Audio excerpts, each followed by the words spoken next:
அன்பிற்குரிய சகோதரர்களே, கடந்த 7ஆம் தேதி இந்தியாவில் புத்தகயா என்று சொல்லக்கூடிய பௌத்த மக்களுடைய புனித தலமாக கருதப்படக்கூடிய ஒரு கோயில் ஒரு சில நபர்களால் தாக்கப்பட்டு குண்டு வைத்து தாக்கப்பட்டு அது ஒரு பரபரப்பான செய்தியாக மாறி இன்று இலங்கையில் இதை செய்தவர்கள் முஸ்லிம்கள் தான், எனவே முஸ்லிம்களுக்கு நாங்கள் இடையூறு செய்ய வேண்டும், அவர்களையும் இப்படி தாக்க வேண்டும் என்று பகிரங்கமாக இன துவேஷம் பிடித்தவர்கள் அதில் கருத்துக்கள் தெரிவிக்கக்கூடிய ஒரு நிலையை நாங்கள் பார்க்கிறோம். ஒரு புனித தலம் தாக்கப்படுவது கண்டிக்கத்தக்க விஷயம்தான்.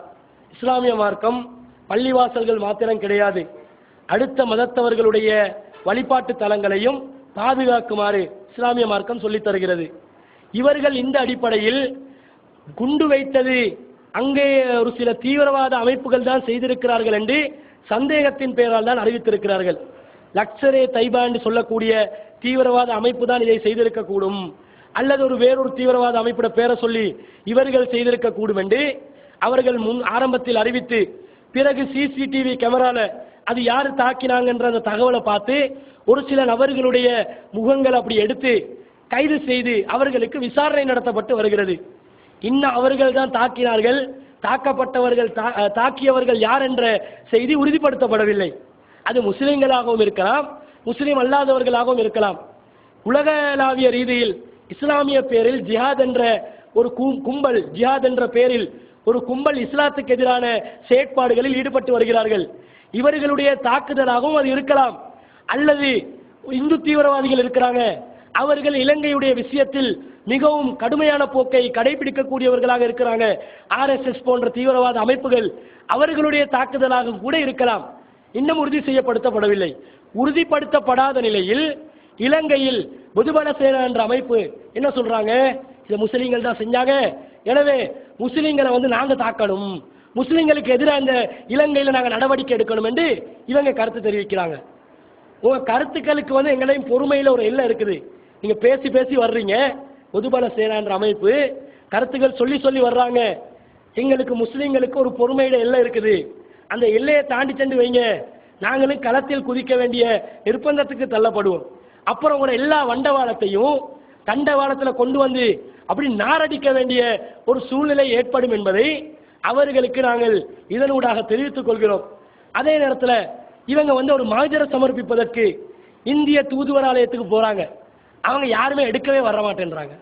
உண்ட மகஜரே நாங்கள் எடுக்க மாட்டோம் போடாண்டு விரட்டுறான். ஏண்டா நீயே இங்க தீவிரவாத நடவடிக்கையில் ஈடுபடக்கூடியவன், நீ அங்க தீவிரவாத நடவடிக்கைக்கு எதிராக இங்க குரல் கொடுக்குறியாண்டு இந்த இந்தியா ஹை கமிஷன்ல யார் என்ன செய்யல, போயிட்டு அவனோட மகஜர் எடுக்கல, இவன் கூப்பிடுறான், வாடா யாராவது எழுதா என மகஜரை எடு எடு என்று கத்தி கொண்டு இருக்கிறான். யாரை எடுக்க முடியாததுனால அவன் செவத்துல ஒட்டிட்டு போறான், யாராவது வாசிட்டு போ அப்படின்னு செவத்துல அல்ல இவங்களை இழிவுபடுத்தி கொண்டு தான் இருக்கிறான், அதுல மாற்று கருத்து இல்லை.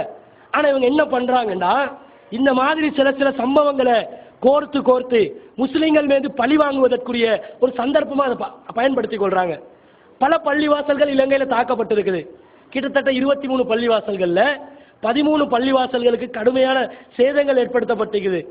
அதே மாதிரி கடந்த திங்கட்கிழமை கிராண்ட் பாஸ்ல ஒரு பள்ளிவாசலுக்கு ஆப்பு வைக்கிறதுக்கு வந்தான், அதை இல்லாமலாக்கணும், அது சிங்களராவே ராவணா பலக்காய அவன் பேரு. ராவணா என்றாலே இலங்கையில் ஆரம்பத்தில் 2 இனம் தான் இருந்துக்குது. ஒன்று யக்ஷ நாகண்டுவாங்க சிங்களத்தில், இந்த யக்ஷ இனத்தை சேர்ந்தவன், பேய் பிசாசு அந்த இனத்தை சேர்ந்தவன் தான் இந்த ராவணா என்றவன். இப்ப ராவண பலக்காயண்டா பிசாசு பலக்காய ஒன்று சக்தி ஒன்று என்ன பண்றான், பள்ளிவாசலை மூடு, பள்ளிவாசலை நீ என்ன செய்யக்கூடாது, திறக்கக்கூடாது, அது நீ புதிய பள்ளிவாசலை ஓபன் பண்ணக்கூடாதுன்னு அறிவிச்சிருக்கிறான். எங்கட ஆக்கள் என்ன பண்ணிக்கிறாங்கண்டா, ஒரு பழைய பள்ளிவாசல், சின்ன பள்ளிவாசல், அதை அப்படி மூடிட்டு புதுசாக இருக்கிற ஒரு இடத்த கட்டி எடுத்து அதை புத்த சாசன அமாத்தியான் செய்கையில அதை பதிவு செஞ்சு அதை முஸ்லீம் கலாச்சார திணைக்களத்தில் வக்கூப் சட்டத்துக்கு கீழே பதிவு செய்து அதை திறந்து வைக்கிறாங்க.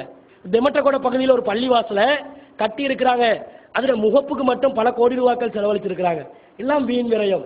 இந்த மாதிரி வீண் விரயம் செய்யக்கூடிய பள்ளிவாசல்களை கட்டி பெருமை அடித்துக் கொள்ளக்கூடிய ஒரு சூழ்நிலையை நாங்கள் பார்க்கிறோம்.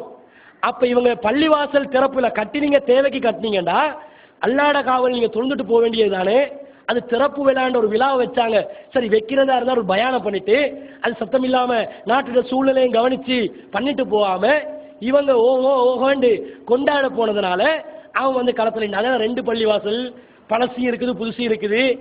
பழசனி மூடு அல்லது புதுச மூடு ஒண்ட வையண்டா. இவங்க எங்கடா ஆக்களோட ஹிக்மத் என்னண்டா, பழச வந்து மூடி வைப்பாங்க, கொஞ்ச நாள் அது குர்ஆன் மதரசா ஆகிரும்.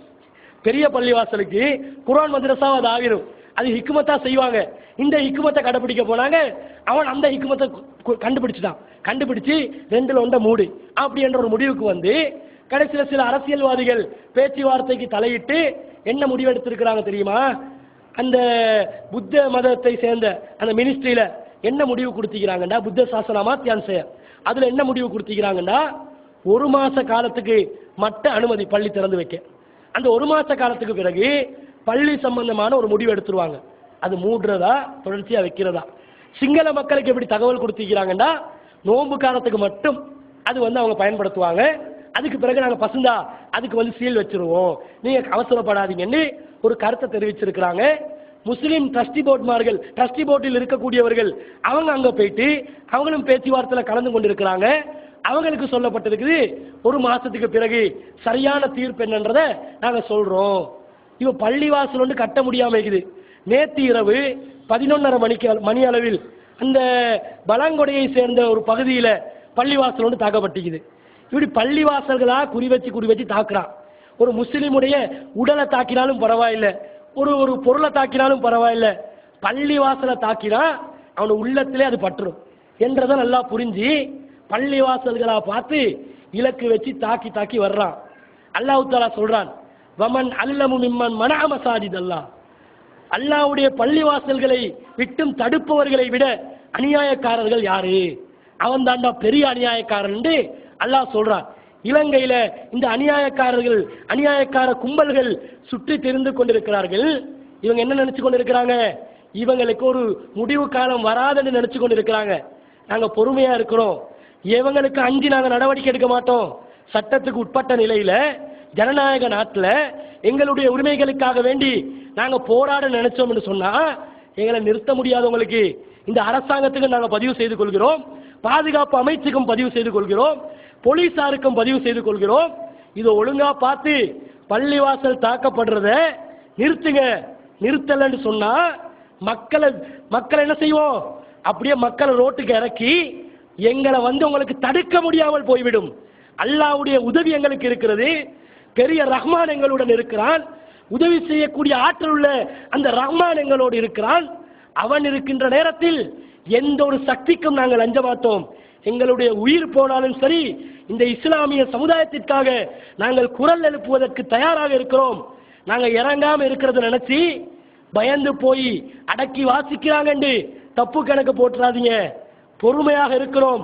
ஒரு சில கட்டம் தான் அந்த பொறுமைக்கு. அது தாண்டி சென்று சொன்னா நடவடிக்கைகளில் நாங்களும் ஈடுபடுவதற்கு அஞ்ச மாட்டோம் என்ற செய்தியை நாங்கள் பகிரங்கமாக அறிவித்துக் கொண்டு சட்டத்துக்கு உட்பட்ட நிலையில் ஜனநாயக வழிமுறையில் அந்த நடவடிக்கைகளில் நாங்கள் ஈடுபடுவோம் என்ற செய்தியையும் தெரிவித்துக் கொண்டு இதனை அரசாங்கம் கவனத்திற்கு எடுக்க வேண்டும் என்ற செய்தியையும் பதிவு செய்து கொண்டு என்னுடைய உரையை நிறைவு செய்கிறேன். வாஹிரு தவானா.